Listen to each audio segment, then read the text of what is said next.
Important వీటికంటే మరీ ముఖ్యంగా అందరూ తెలుసుకోవాల్సింది ఏంటంటే మలబద్ధక సమస్య ఉందా లేదా అని చెప్పేసి వాళ్ళు గుర్తెరగాలంటే వాళ్ళకే వాళ్ళు ఎలాంటి మెడికల్ ఎయిడ్ తర్వాత ఎవరి సలహా లేకుండా వాళ్ళకే వాళ్ళు తెలుసుకోవాలా అంటే అంటే నాకు మలబద్ధక సమస్య ఉందే లేదా నాకు కాన్స్టిపేషన్ సమస్య ఉందే లేదా అని తెలుసుకోవాలంటే మోషన్కి వెళ్ళినప్పుడు మోషన్ మొదట రావాలా నెక్స్ట్ యూరిన్ రావాలమ్మా.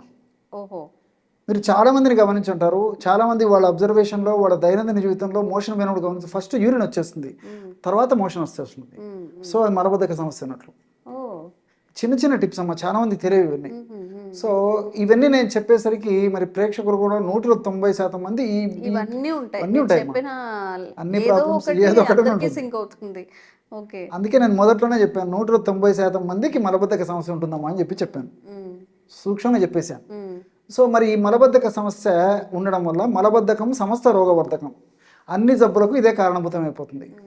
కొత్త కొత్త జబ్బులు వస్తుంటాయి, ఉన్న జబ్బులు త్వరగా తగ్గవు. దీనికి తోడేంటే మానసికపరమైన ఇబ్బందులు కూడా జరుగుతాయి.